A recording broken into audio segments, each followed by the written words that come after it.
Exode chapitre 3. Exode chapitre 3, à partir du verset 4. Exode chapitre 3, à partir du verset 4. Soteriete Moshe.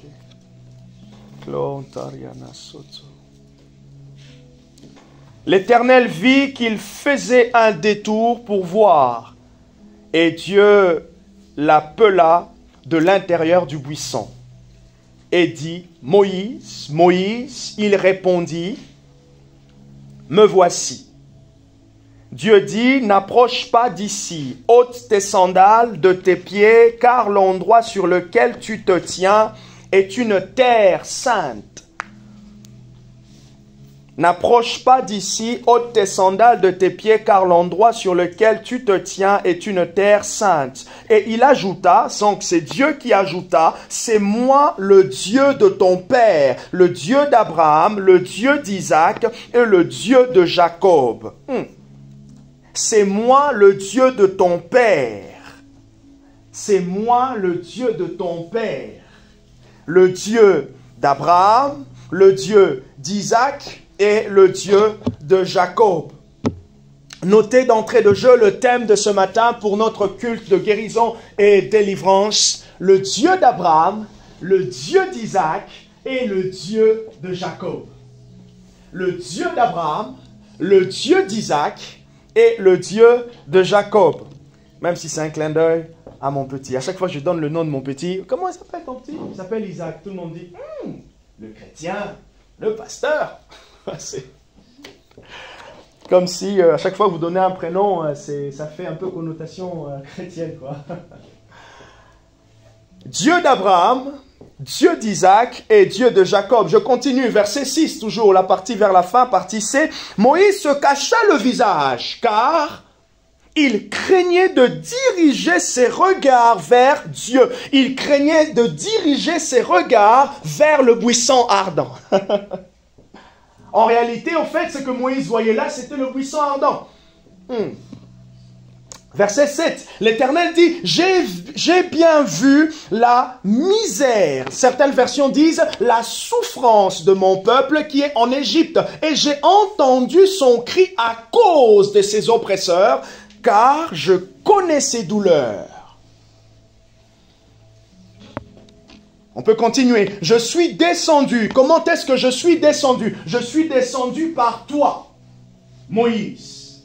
Comment est-ce que Dieu est descendu? Dieu est descendu par Moïse. Ou je peux dire d'abord aussi, Dieu est descendu premièrement par la révélation du buisson et deuxièmement par la voix qui sortait du buisson. Pendant que tu es en train de prier, Seigneur, délivre-moi, Seigneur, délivre-nous, Dieu envoie toujours des hommes. Quelqu'un a dit, et c'est même biblique, vous allez voir que la délivrance, Dieu passe toujours et Dieu passera toujours par l'homme pour délivrer l'homme. Dieu passera toujours, il passera toujours. C'est pour cela, si on néglige les instruments de Dieu, si on néglige les instruments que Dieu peut passer, par qui Dieu peut passer pour nous toucher, nous allons louper notre visitation. Et plusieurs ont loupé leur visitation. Pourquoi? Parce que l'instrument ou les instruments que Dieu utilise ne ressembleront jamais à votre fantasme. Ne ressembleront jamais de fois à vos idées. Regardez comment Jésus a choqué la classe religieuse. Pourquoi? Parce que le Messie qu'ils entendaient ne ressemblait pas à celui qu'ils avaient. Ils voyaient les œuvres qui parlaient du Messie, mais il ne ressemblait pas à celui dont il s'était formé l'image.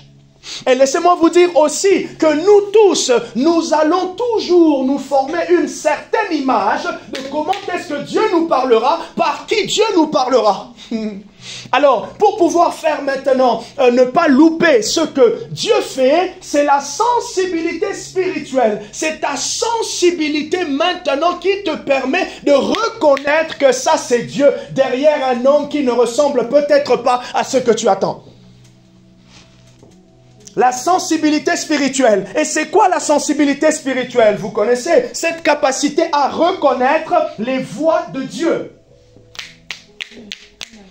La sensibilité spirituelle, la capacité à reconnaître les voies de Dieu. Et comment est-ce que nous aiguisons notre sensibilité spirituelle? Premièrement, par notre relation avec Dieu. Ta sensibilité spirituelle dépendra de ta relation avec Dieu, premièrement. Deuxièmement, ta sensibilité spirituelle dépendra de ta relation avec Dieu dans les Écritures. Troisièmement, ta sensibilité spirituelle dépendra de ta relation avec Dieu maintenant dans la communauté.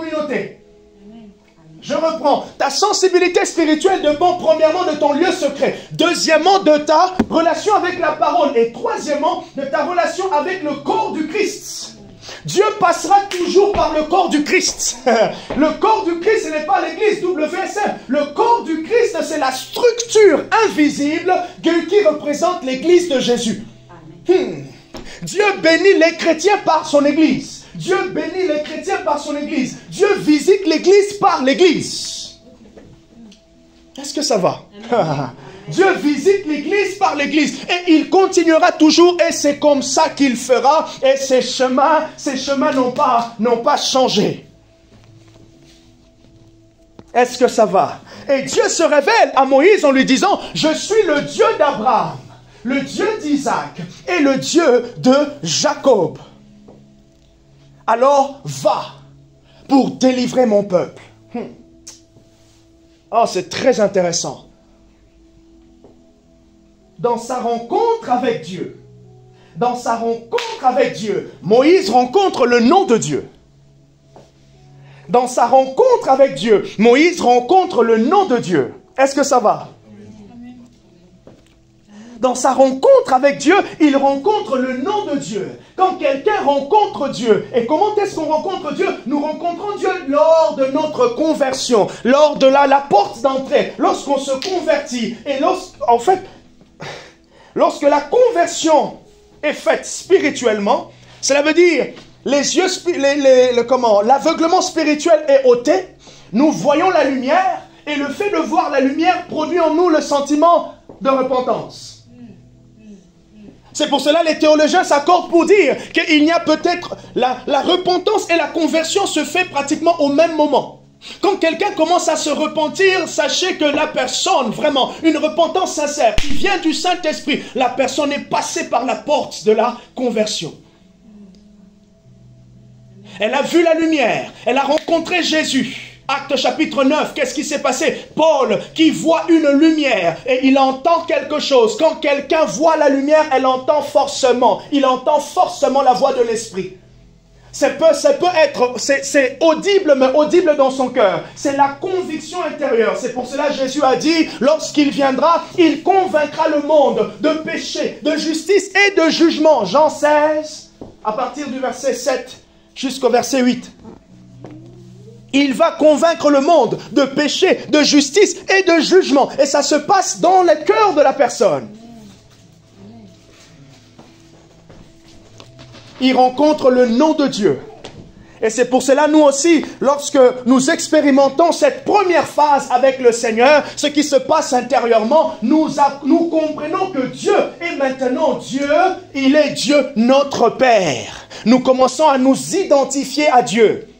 Il n'est plus Dieu comme tout le monde peut dire Dieu, mais maintenant il y a une relation, nous nous identifions à lui. Car il est monté. Et c'est intéressant de voir ici que Moïse n'a pas simplement entendu l'appel à la mission, mais aussi l'identité de celui qui l'a appelé.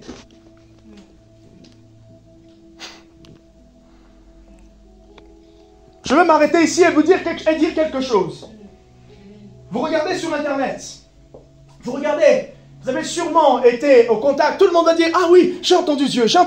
Le Seigneur m'a dit, surtout ceux qui ont des visions, des songes un peu plus apocalyptiques. Jésus revient. Apprêtez-vous. Papa. Il vous laisse les voices et tout le monde partage les voices sur WhatsApp. Des voices qui font 29 minutes. Dans ma vision. C'est bien. Ces personnes ont des expériences. extraordinaire. Mais une expérience, c'est important que derrière l'expérience, que vous puissiez juger aussi l'identité de celui qui a donné l'expérience. L'identité de celui qui a donné l'expérience. Parce que le diable aussi donne des expériences. Le diable aussi donne des expériences. D'ailleurs, le monde spirituel, c'est un carrefour. Il y a tout. J'ai rencontré plusieurs personnes, ceux qui ont la sensibilité presque naturelle, où Dieu leur parle, ils ont l'impression d'être plus très sensibles. Ceux qui ont peur de voir dans l'invisible, c'est parce qu'ils voient en plus des anges, ils voient des démons. Mais ils ont peur du coup. Et puisqu'ils ont peur, au fait, ils empêchent, ils ne veulent pas voir, ils ne veulent pas que leurs yeux voient. Pourquoi? Parce qu'en voyant, ils voient tout. C'est parce que dans le monde invisible, c'est un monde ambiant, c'est le monde invisible. Amen. Si je sors là, je prends ma voiture, je commence à aller vers la maison, il y a toutes les voitures, c'est un trafic. Donc je ne peux pas choisir ce que j'aimerais voir dans mon trafic. Par contre, je sais que je vois avec les yeux, avec le filtre de la connaissance de Christ. Je regarde avec le filtre de la connaissance de Christ. Et c'est ça. Moïse n'a pas simplement entendu va, mais il a entendu je suis le Dieu d'Abraham, le Dieu d'Isaac et le Dieu de Jacob. Ainsi, je déclare sur nous ce matin que le Dieu de notre délivrance s'appelle Dieu d'Abraham, Dieu d'Isaac et Dieu de Jacob. Il a un nom. Il porte un nom. Amen.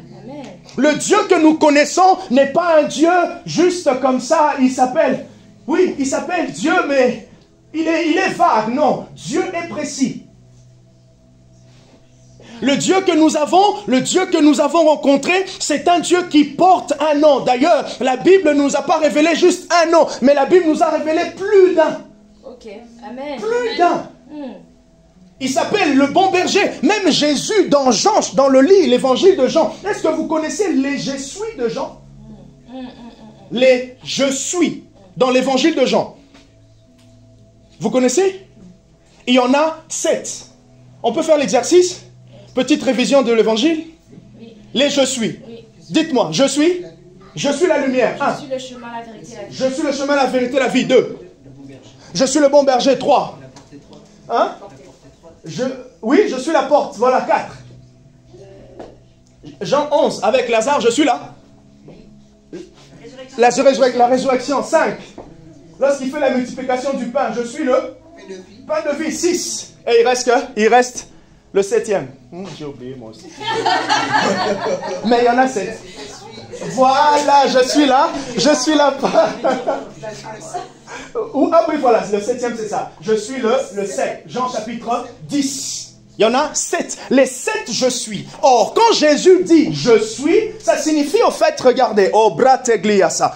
Il y a les paparazzis. Oh, Exode chapitre 3. Nous avons lu à partir du verset 6. Plutôt à partir du verset 4 jusqu'au verset 7. Regardez avec moi un peu plus loin au verset 12. Commençons au verset 12. Qu'est-ce qu'il est dit? Dieu dit, je suis avec toi et voici quel sera pour toi le signe que c'est moi. Aïe, voilà, oh prekianas, yes. Il dit voici le signe que c'est moi qui t'envoie. Tu n'as pas rencontré le buisson. Oh, l'objectif ce n'était pas le buisson, mais c'est la voix qui sort du buisson. L'objectif ce n'est pas la sensation. Et quand le pasteur a prié pour moi, non, l'objectif ce n'est pas de trembler, de tomber, mais c'est ce qui se passe. Le Dieu, la conviction qui vient derrière le fait que tu es tombé, derrière le fait que tu as senti une chaleur, derrière le fait que tu as prié en langue. Qu'est-ce qui s'est passé en toi pendant que tu priais en langue? Amen. Je te loue, Seigneur.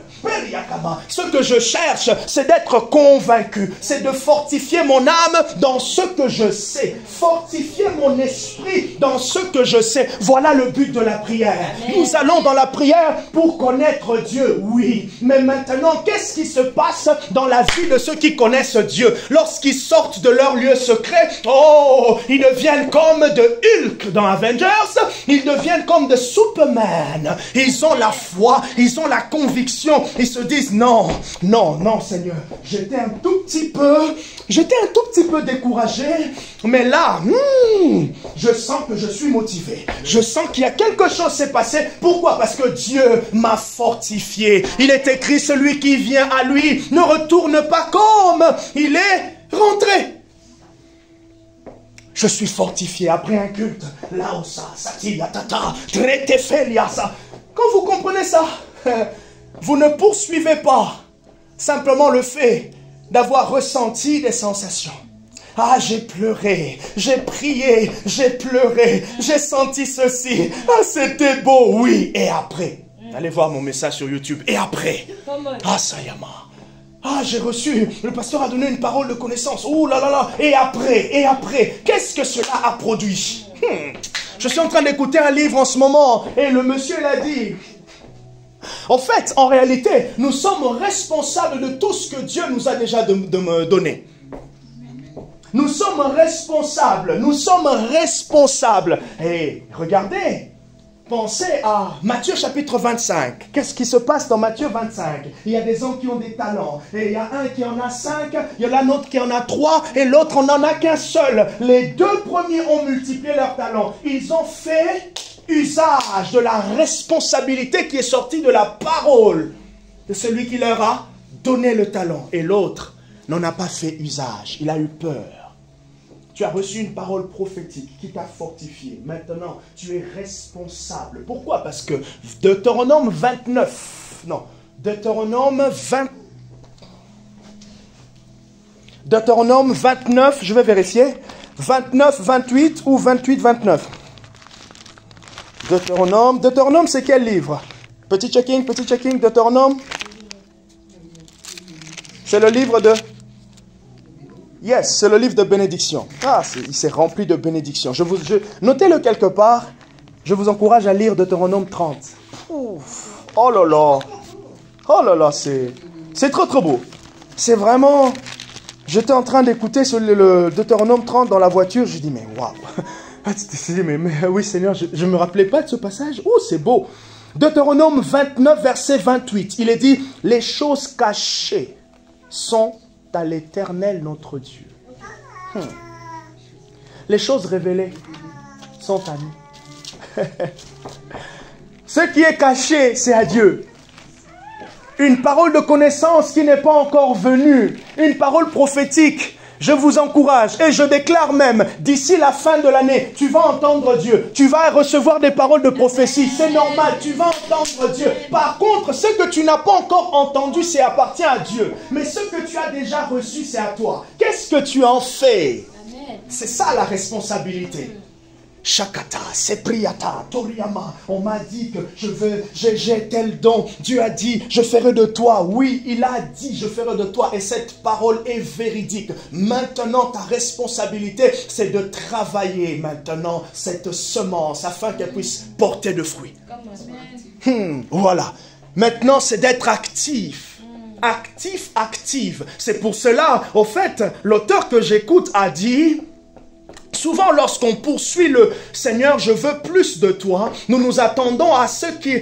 Nous pensons toujours au futur. Et des fois, tu peux prier au futur au moment où ce que tu es en train de demander, tu as la clé. Okay. Seigneur, ouvre-moi.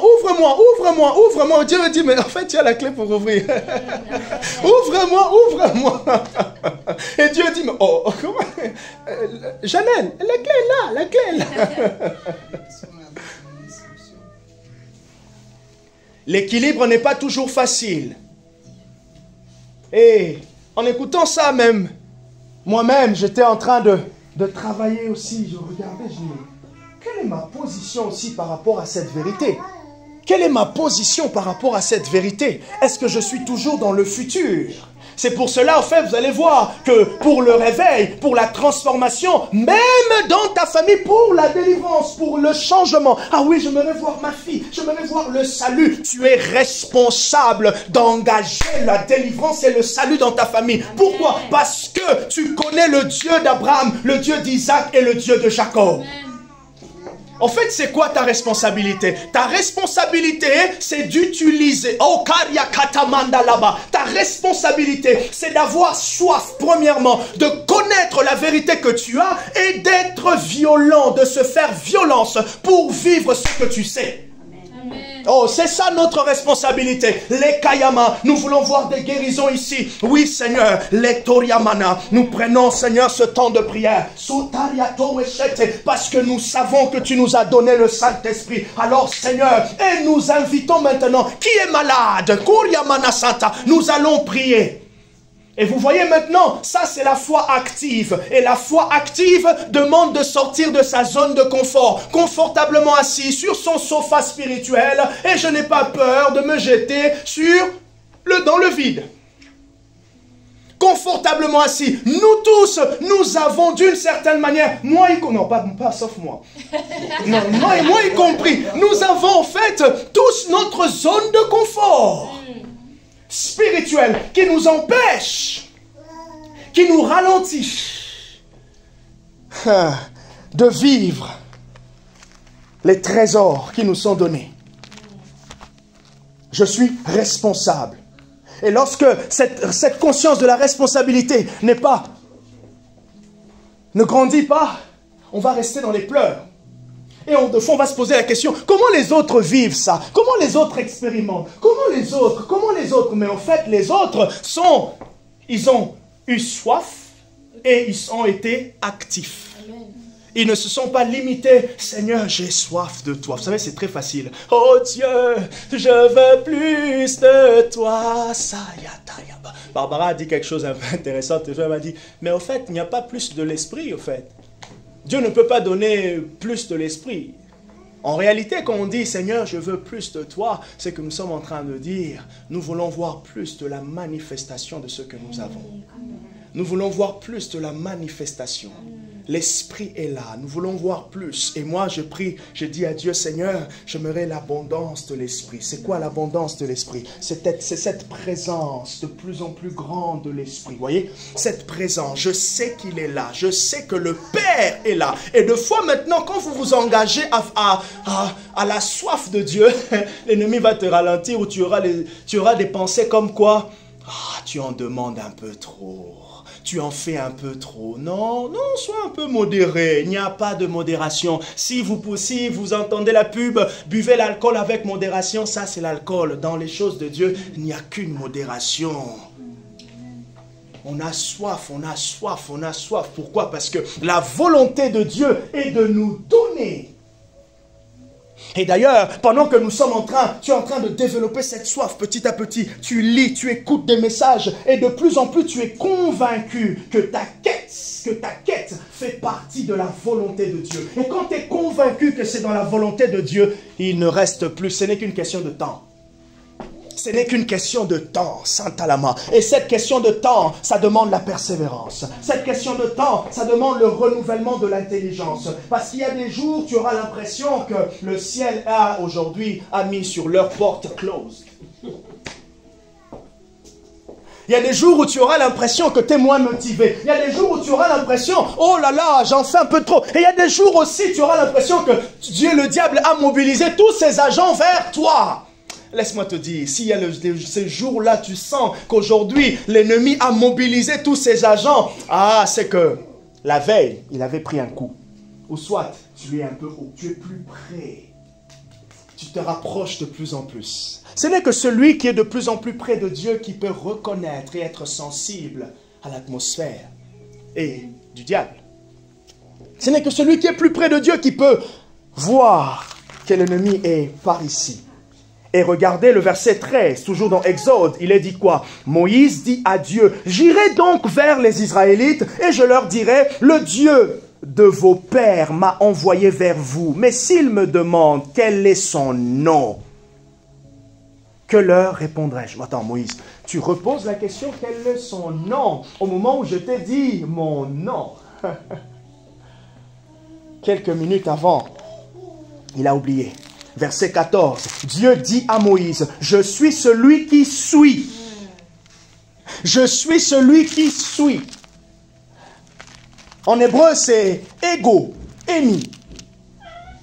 Je suis celui qui suis. Je suis celui qui sera. Je suis celui qui était. Je suis celui qui devrait être. Je suis celui qui est. C'est non, qui suis.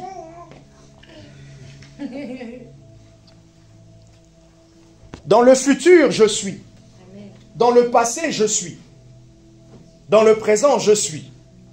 Ego emi. Et maintenant, quand les gens disent, ah mais on ne sait pas si Jésus-Christ est Dieu, mais Jésus lui-même a dit, je suis. Le bon berger. Petit débat avec les musulmans. Jésus lui-même a dit, je suis. C'est pour cela que je vous ai donné tout à l'heure le je suis de Jésus. Lorsque Christ employait le je suis, Jésus est en train de dire, de rappeler sa divinité. Il est en train de rappeler son essence. Il est en train de rappeler qui il était. Je suis le bon berger. Je suis la résurrection et la vie. Et Dieu dit encore, au verset 15 à Moïse, Dieu dit encore à Moïse, tu parleras ainsi aux Israélites, le Dieu de vos pères, le Dieu d'Abraham, le Dieu d'Isaac, le Dieu de Jacob m'a envoyé.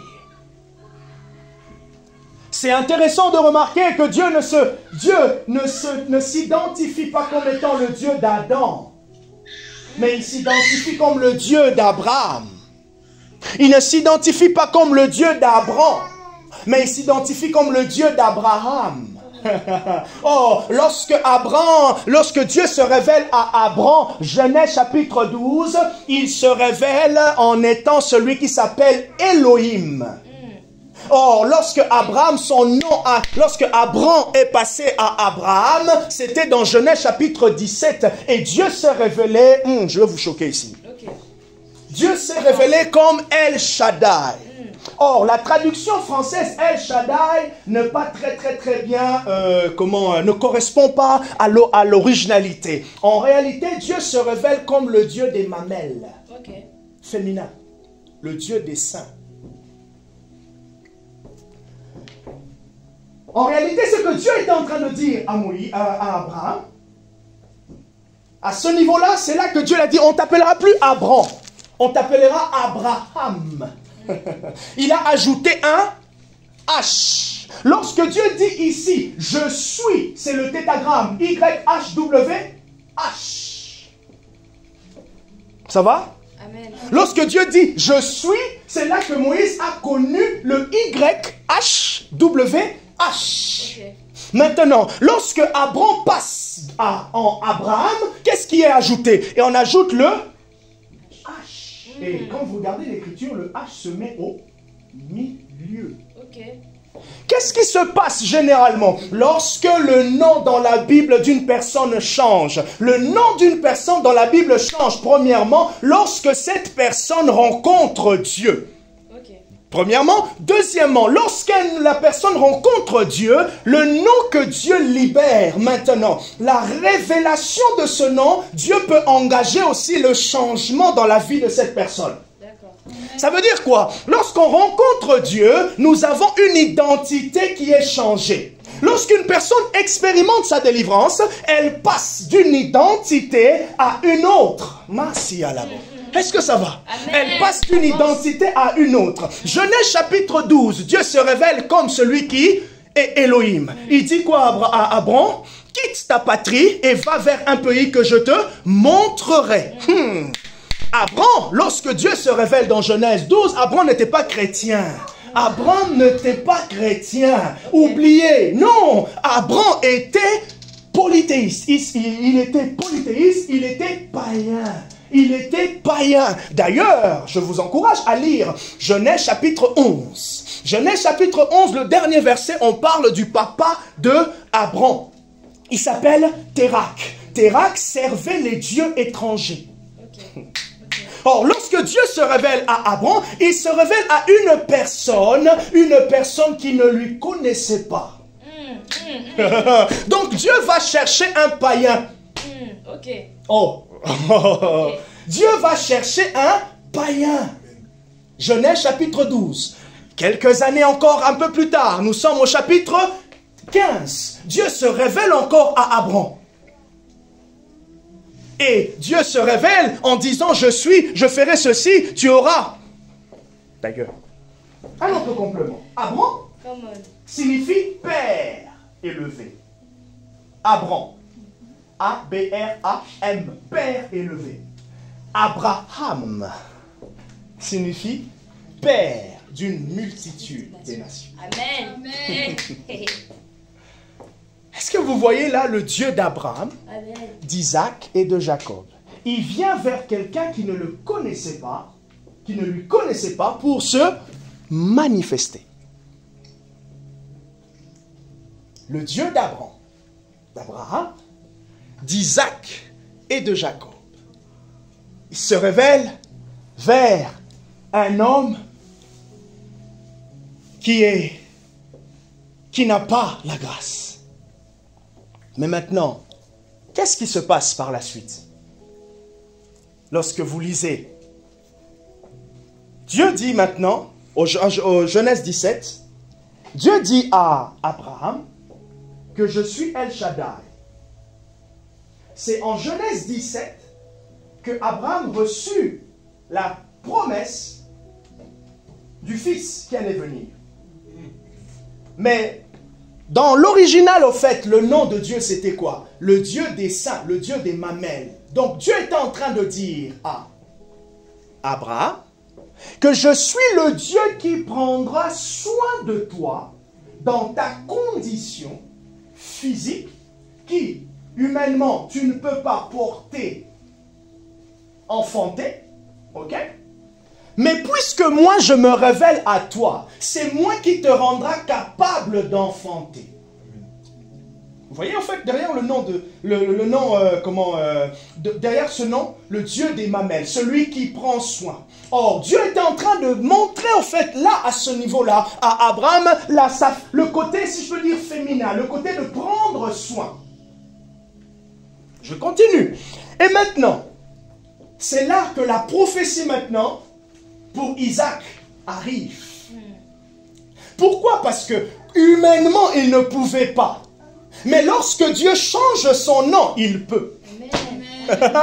Lorsque Dieu change son nom, il peut. Oh. Humainement, on ne peut pas. Mais lorsqu'il y a une rencontre avec le Dieu divin, on peut. Nous tous, avant la conversion, il y a des choses qu'on ne pouvait pas faire. Mais maintenant, puisqu'on passe par les eaux du baptême, les eaux maintenant de la connaissance de Dieu, nous pouvons et nous sommes maintenant capables. C'est ainsi que dans Éphésiens le chapitre 1, l'apôtre Paul dit quoi? En lui, il nous a justifiés. En lui, il nous rend maintenant capables.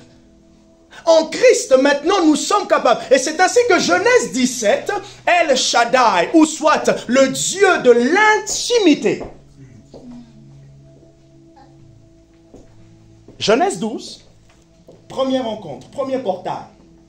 Genèse 15, deuxième rencontre, deuxième portail. Genèse 17, troisième portail.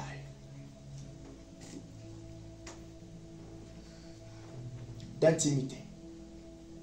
Dans la marche avec Dieu, il y a des degrés d'intimité. Dans la marche avec Dieu, vous ne restez pas au même endroit, mais vous basculez. Comme si vous êtes en train de traverser le tabernacle. Vous traversez le tabernacle du lieu très saint, plutôt du parvis, vers le lieu saint, jusqu'au lieu très saint. Du parvis, du lieu saint, vers le lieu très saint. Or, en réalité, lorsque vous regardez ce que Matthieu dit concernant Jésus, ou les évangiles synoptiques, donc Matthieu, Marc et Luc, ce qu'ils disent concernant Jésus, c'est que le voile du temple s'est déchiré du lieu très saint. Okay. Et Hébreu nous dit, c'est maintenant à partir du lieu très saint que les choses commencent. Donc c'est à partir de la relation intime que nous pouvons témoigner pour sortir dans le lieu saint et le parvis. Personne ne peut aller parler de Dieu envers son prochain en rentrant dans le parvis. On part toujours du lieu très saint. On part toujours de l'intimité avec Dieu. On part toujours de la relation avec Dieu. Maintenant, vous comprenez, en fait, souvent, lorsqu'on dit dans nos cultes, nous traversons le parvis, le lieu saint et le lieu très saint, ce que l'on fait n'est pas bibliquement correct. Aïe, ça va? Bibliquement, c'est pas correct. Au fait, nous partons toujours. Ah ben, il y a ma femme qui dit non. C'est pas grave, c'est aussi ça le but de la prédication. Hein? Ah, t'as dit oui, ok, non, parce que t'as fait un signe de visage. Vous comprenez que si le conflit commence à la maison, c'est... Peut-être que je trouvais ça intéressant. Ah, mais là, ça va, là, ça me réjouit, là. Ça me réjouit. Bah, si elle trouve intéressant, oh, non, je sens l'onction. Oh, Jésus. Au fait, en réalité, quand on dit, nous allons traverser le parvis vers le lieu très saint et vers le lieu saint et le lieu très saint, bibliquement, c'est pas correct. Parce que notre adoration, c'est une parenthèse que j'ouvre, notre adoration part du fait que, Hébreux chapitre 8, versets 1 à 2, nous avons un souverain sacrificateur, nous avons un ministre du culte. Notre adoration part du fait que la présence de Dieu nous est déjà dévoilée par Jésus. Et maintenant, ce que nous souhaitons durant notre culte, c'est que le ministère du Saint-Esprit soit intense pour que toute cette vérité nous soit accessible. Donc nous partons du fait que nous possédons déjà la proximité de Dieu. Nous ne partons pas du fait que nous allons chercher la proximité de Dieu. Amen. Et vous allez voir, à chaque fois que vous partez de la base de ce que vous possédez, vous avez le minimum d'assurance. Mais si vous partez du fait que vous n'avez rien, vous cherchez l'assurance. Amen. Et ça change tout. Exemple, si Carriedo, Mathilde là-bas, Seigneur, merci parce que tu nous parles en ce moment. Saint-Esprit, merci parce que tu donnes les visions et les songes. Saint-Esprit, merci parce que ta grâce, ta puissance est disponible. Ma foi est là parce que je sais que c'est disponible. Et maintenant, puisque ma foi est là, j'ai déjà éliminé le minimum de doutes qui peut venir. Je pars du fait que c'est accessible. La présence de Dieu est accessible. J'ouvre encore une parenthèse et j'aimerais les fermer. Quand on dit, ah oui, je ne sens pas la présence de Dieu. Réellement, en réalité, ce que l'on cherche, c'est... Voilà. Mais, bibliquement, vous voyez que c'est faux. La présence de Dieu, elle est là. Amen. Oui.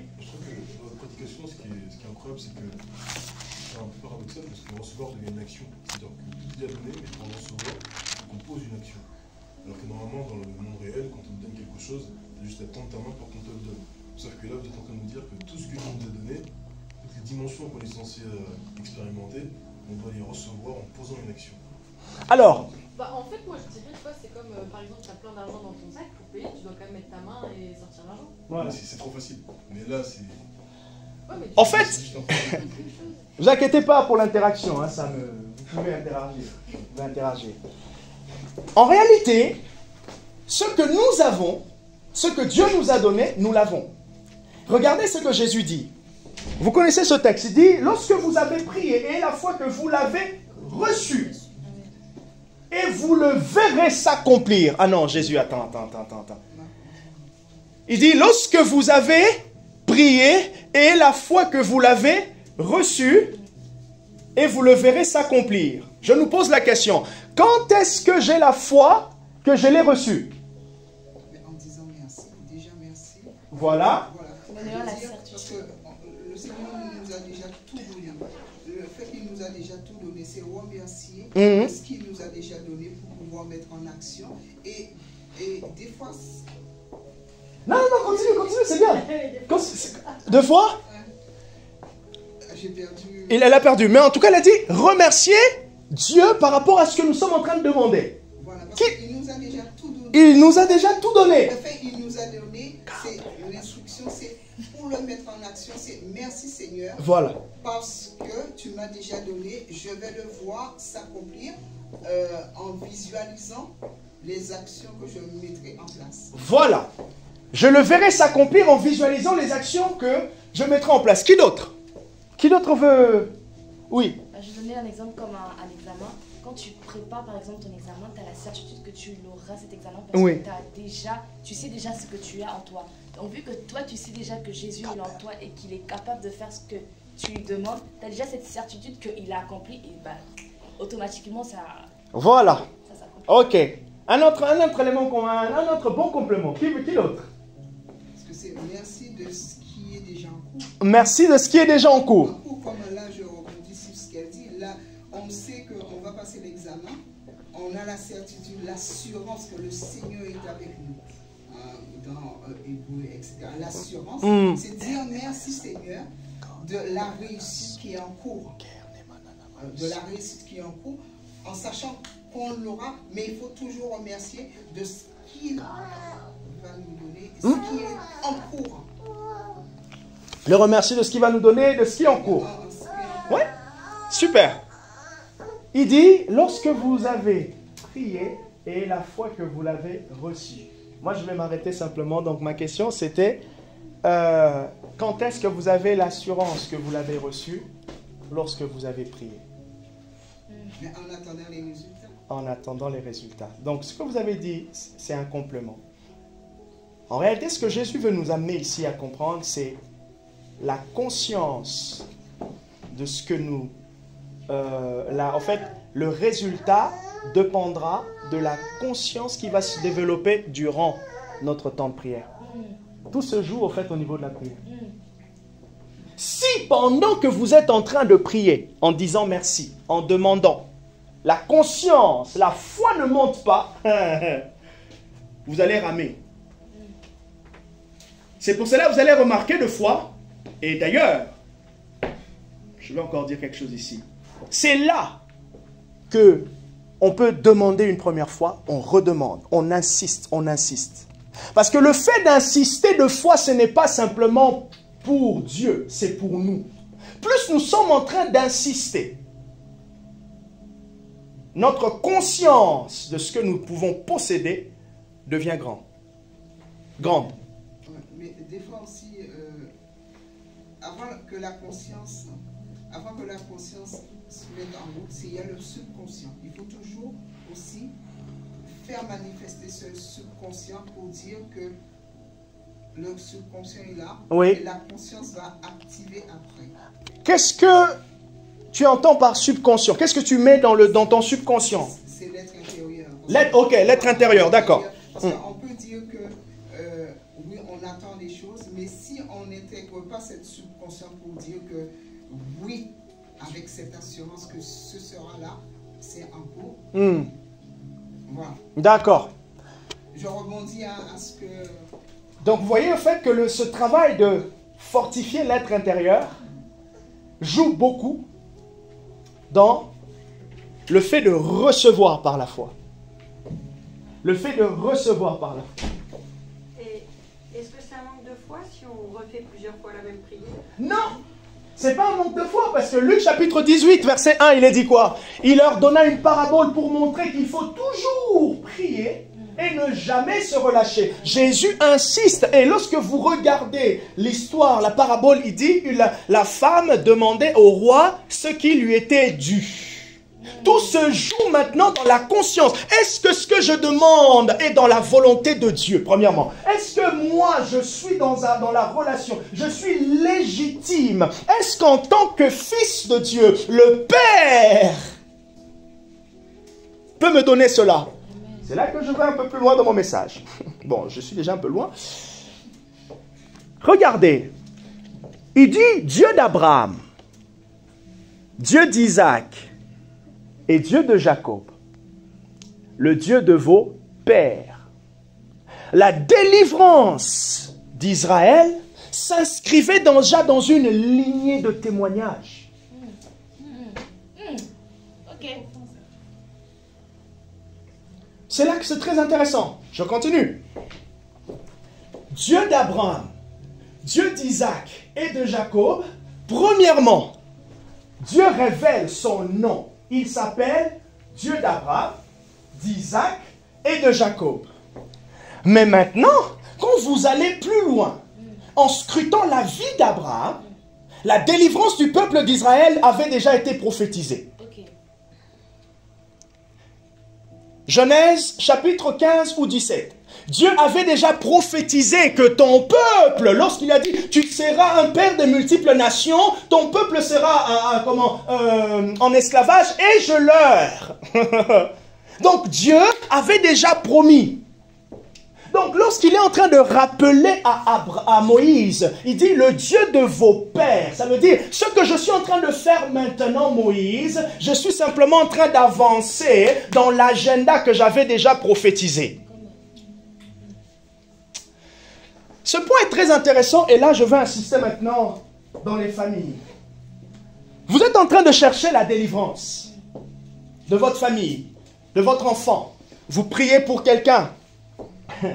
C'est intéressant maintenant de comprendre premièrement. Quand Dieu dit, je suis le Dieu d'Abraham, d'Isaac et de Jacob, Dieu n'a pas honte de s'identifier aux hommes avec qui il est rentré en relation. Dieu n'a pas honte de s'identifier avec Abraham, Isaac et Jacob. Je vais plus loin. Vous regardez la vie d'Isaac. Isaac expérimente, vit certaines choses qui sont des retombées de la semence d'Abraham. Jacob expérimente aussi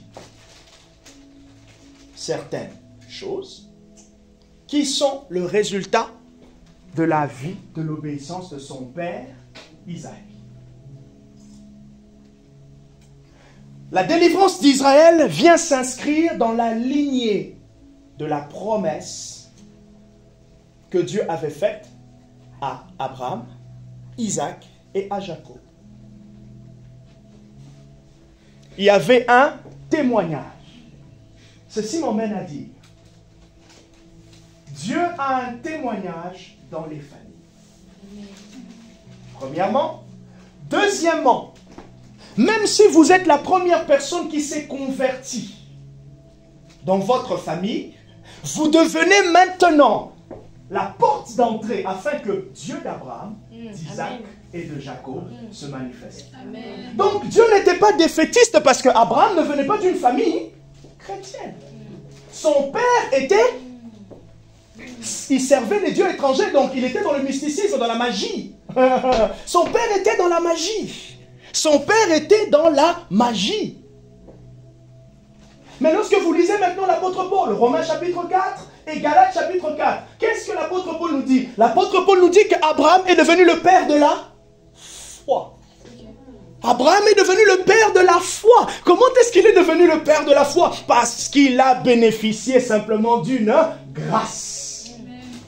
Il n'y a plus maintenant raison de se dire, ah oui, moi je ne sais plus, moi de toute façon dans ma famille je suis la première. Mais oui, tu es la première donc, Dieu a commencé avec toi, tu es Abraham. Amen. Oh oui, moi il y a ça se fait plus. Ça. On cherche des lignées au moment où nous sommes maintenant le point d'origine de la lignée. Vous êtes en train de chercher la lignée dans ma famille. Ah oui, c'est Kayama. Ce que je suis en train de dire ici est tellement puissant parce que à partir de ça, vous pouvez briser ce qui s'est passé avant. Pourquoi? Parce que en étant en Christ, vous inaugurez la nouvelle lignée. Amen. En étant en Christ, à partir de vous, Dieu peut faire et veut introduire une nouvelle lignée.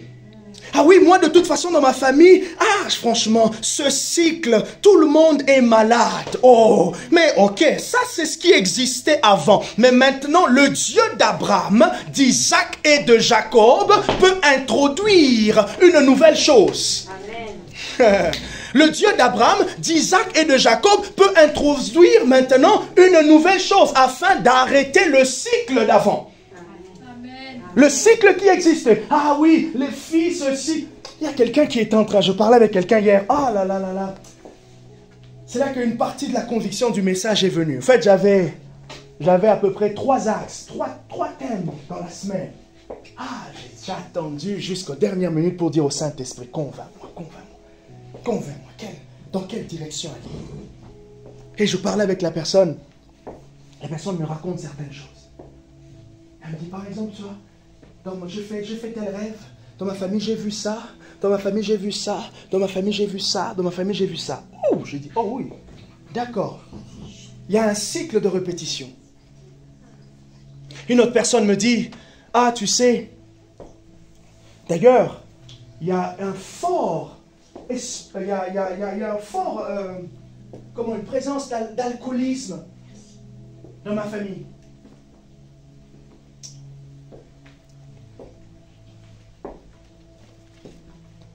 Un esprit d'alcoolisme. Ah, c'est fort, mon père est ceci. Mon père est passé aussi, moi aussi je suis passé. Et souvent on dit, ah, mais de toute façon, c'est comme ça hein, chez nous. C'est comme ça chez nous. Si vous prenez le temps de réfléchir et de poser la question au Saint-Esprit, de vous montrer qu'est-ce qui peut être détruit ou qu'est-ce qui n'est pas cohérent avec sa pensée, vous allez voir, vous allez repérer le schéma. Quelque chose qui se répète, quelque chose qui est présent. Mais puisqu'il y a le Dieu d'Abraham, le Dieu d'Isaac et le Dieu de Jacob, cela signifie qu'une nouvelle lignée commence. Le Dieu de vos pères. Le Dieu de vos pères. Dans Exode chapitre 3, 7, Dieu rappelle 2 fois. Dans Exode chapitre 4, à partir du verset 5, lorsque Dieu entraîne Moïse, il lui dit clairement, Exode 4, verset 5, c'est afin qu'ils croient que l'Éternel, le Dieu de leur père, t'est apparu le Dieu d'Abraham, le Dieu d'Isaac et le Dieu de Jacob. Ok? Il redit encore. Je pense, lorsqu'on avance dans le chapitre 6, toujours dans Exode, à partir du verset 3, il dit, « Je suis apparu à Abraham, à Isaac et à Jacob, comme le Dieu tout-puissant, donc comme le Dieu El Shaddai, comme le Dieu qui prend soin, le Dieu des mamelles, le Dieu qui prend soin. » Donc ça veut dire le Dieu qui t'emmène dans l'intimité afin que tu portes des fruits. Mais je n'ai pas été reconnu par eux sous mon nom, l'Éternel. Exode chapitre 6, verset 3. Dans Exode chapitre 4, verset 5, il y a le même nom qui revient. Le Dieu d'Abraham, le Dieu d'Isaac et le Dieu de Jacob.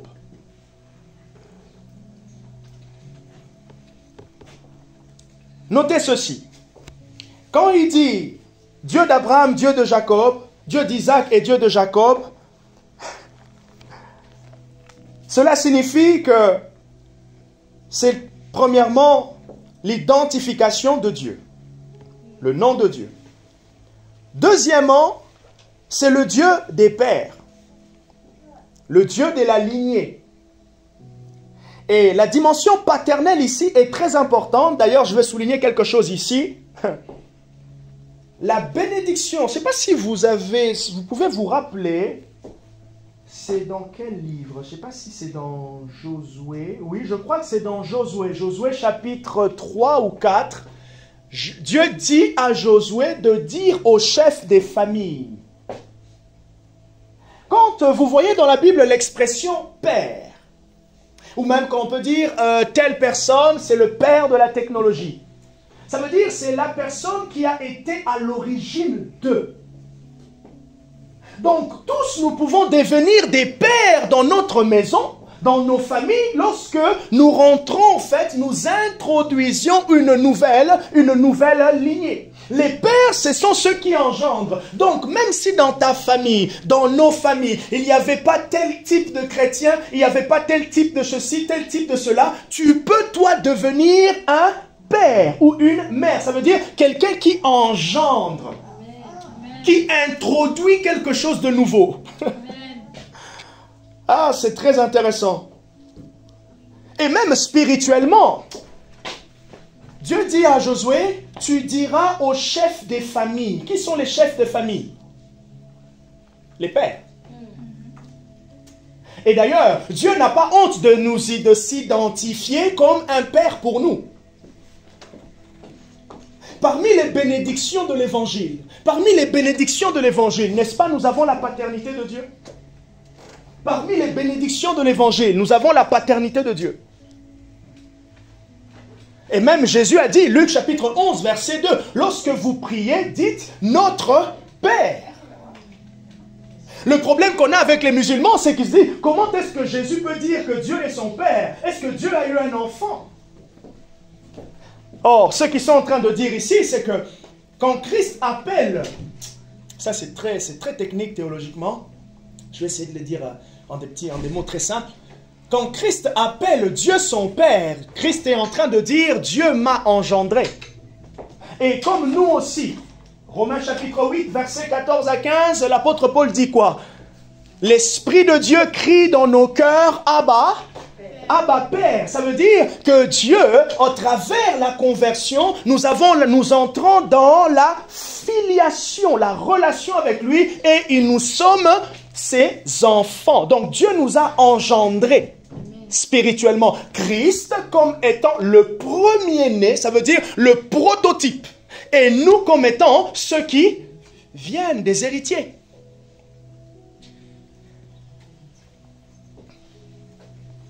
C'est pour cela que vous avez vu qu'il y a certaines choses qui sont répétitives dans des familles, c'est parce que, on remonte les lignées, ceux qui sont passés avant ont fait. Ah, quand tu comprends ça, oh, tu deviens la personne qui fait dans ta famille des choses. Parce que il y a certaines délivrances, c'est parce qu'il y a eu des répétitions. Les tantes, les pères, les oncles, c'est quelque chose qui devient, on fait comme ça dans la famille et c'est devenu l'identité de la famille. Et pour sortir d'une lignée, il faut introduire une nouvelle. Amen. On ne délivre pas la lignée par sors, non. On délivre la lignée en introduisant une nouvelle pratique dans la lignée. Amen. Une nouvelle pratique. Une nouvelle culture, la culture du royaume.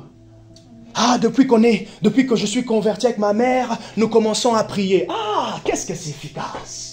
Vous priez une fois par mois, 2 fois par mois, 1 fois par semaine. Vous priez. Et même si tu n'as pas encore ta mère, tu pries toute seule. Ah, c'est une semence pour les petits qui viendront. Et c'est comme ça que les enfants dans les familles embrassent la foi. Et c'est pour cela que je dis, même si vos enfants aujourd'hui ne sont plus dans la foi, reste dans la présence de Dieu. Tu es la lignée. Tu es la lignée. Reste dans la présence de Dieu. Parce que le Dieu des pères, le Dieu de ceux qui sont passés avant. Un père, c'est celui qui passe avant. C'est pour cela, Paul, il peut dire à Timothée, je t'ai engendré dans la foi. Je t'ai engendré dans le service de Dieu. Je t'ai permis d'entrer. Et c'est comme ça même que vous comprenez dans le monde évangélique, ah oui, ça c'est mon père spirituel, ça c'est mon père ceci. C'est parce qu'il t'a engendré dans une acte, dans le spirit, dans quelque chose de spirituel. C'est lui qui t'a introduit. C'est à travers de lui que tu as commencé à faire. Amen. Moi, mon père spirituel, c'est mon oncle. C'est auprès de lui que je me suis converti.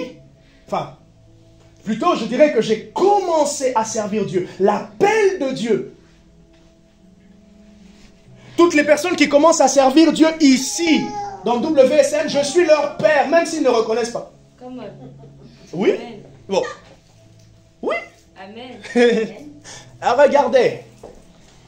Le diable connaît cette semence de la paternité. Le péché a ôté la puissance de la paternité. Puisque Dieu est notre Père, ça veut dire que Dieu est notre responsable. Puisque Dieu est notre Père, ça veut dire que Dieu garde la maison. Puisque Dieu est notre Père, ça veut dire que Dieu dirige la maison. C'est pour cela, Paul, il prend l'image, il dit que dans la famille, Éphésiens chapitre 5, il y a cette image entre Christ qui est l'époux et l'époux et l'Église qui est l'épouse. Et plus loin, il dit que les maris traitent leurs femmes toujours en faisant le rapport au fait. Il dit, en gros, Paul est en train d'utiliser une vérité spirituelle. Il explique la vérité spirituelle qui est Christ et l'époux, l'Église et l'épouse, pour encourager les relations dans les familles. Et regardez aujourd'hui comment l'ennemi est en train de détruire les structures familiales. On veut élever les enfants avec 2 hommes et 2 femmes. On affaiblit la structure déjà établie spirituellement.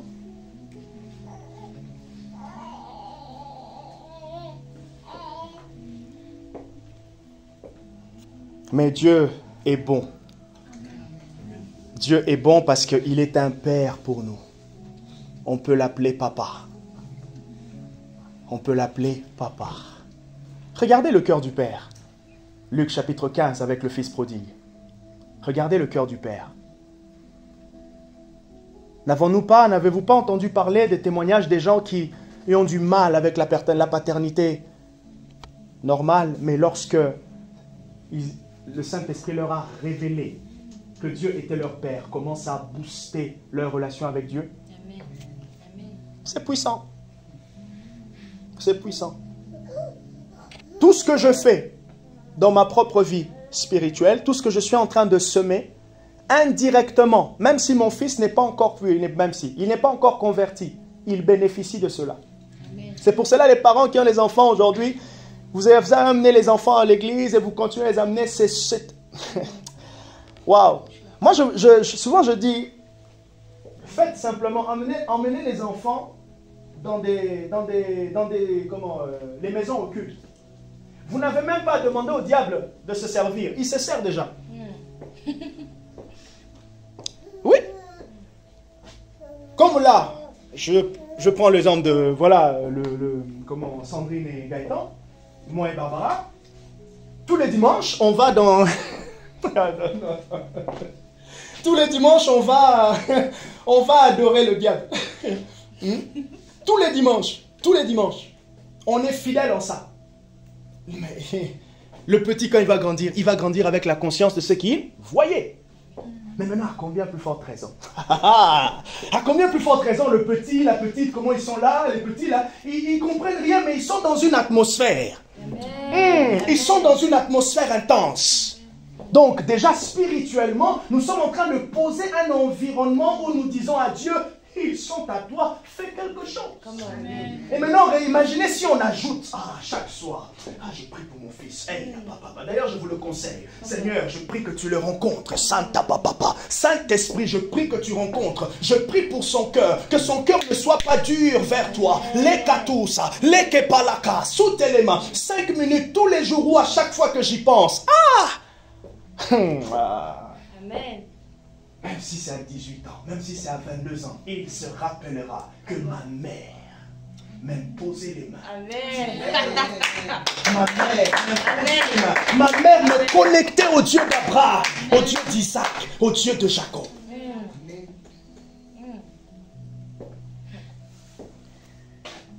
Le Dieu d'Abraham, d'Isaac et de Jacob signifie aussi que c'est un Dieu qui est fidèle à ses promesses. Signifie que c'est un Dieu d'alliance.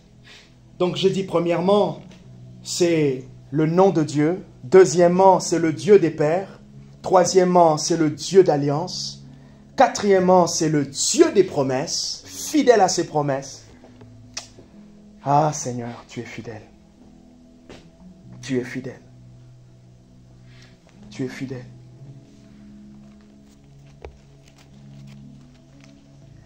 Tu es fidèle. Cinquièmement, signifie que c'est le Dieu qui fait grâce. Abraham a reçu la grâce. Et Dieu dit à Moïse indirectement, ma grâce envers ce peuple est toujours d'actualité. Mais ma grâce, c'est parce que j'avais promis à un homme.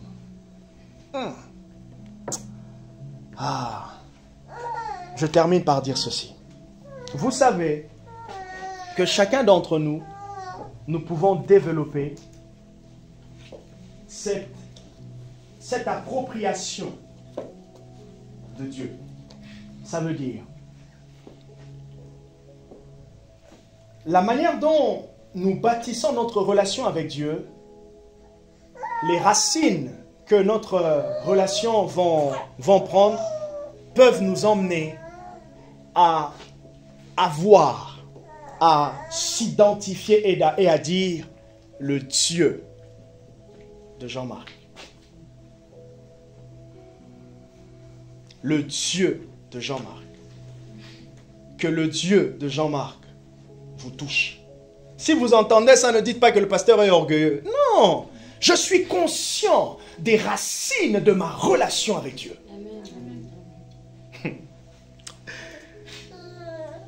Je suis conscient.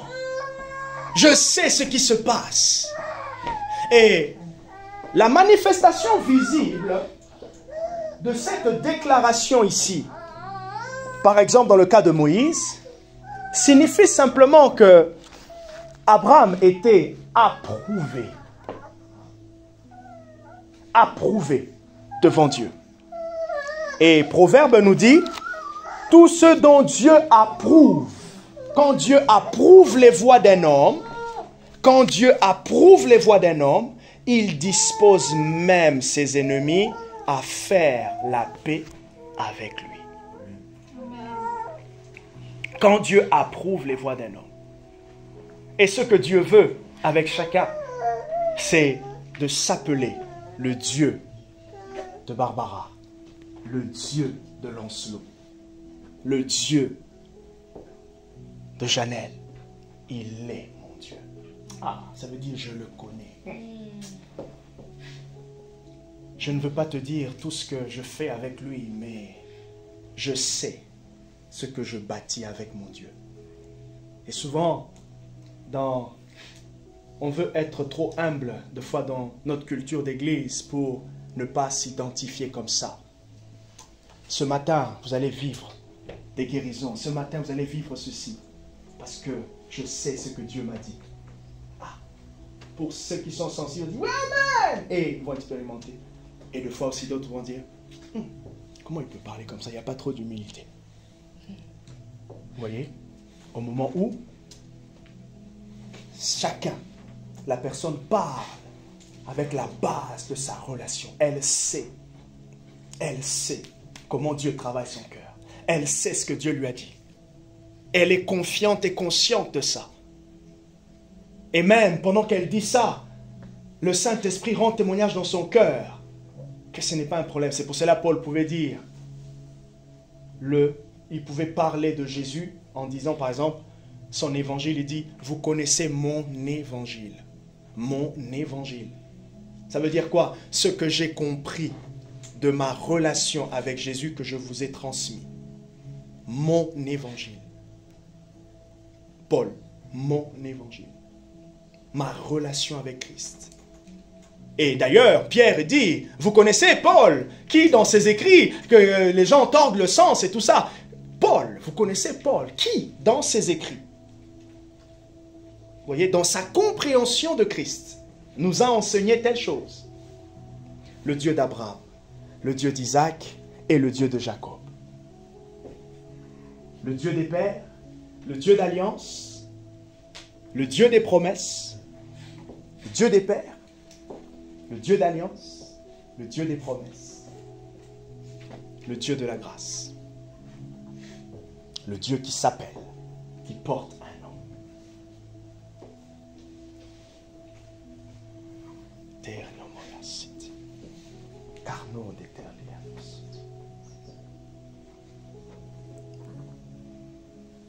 Avec tout ce que j'ai dit, ce qu'on a échangé, comment tu peux approcher maintenant ton intercession pour la guérison, ton intercession, notre intercession pour la ville, notre intercession pour les âmes de Poitiers.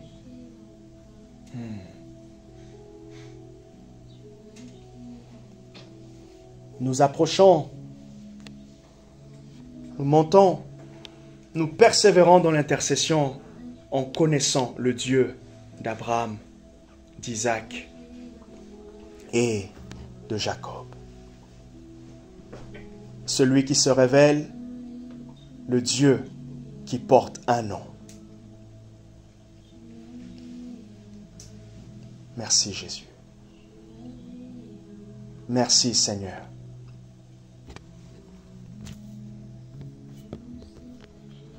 Tu agis encore. Tu agis encore.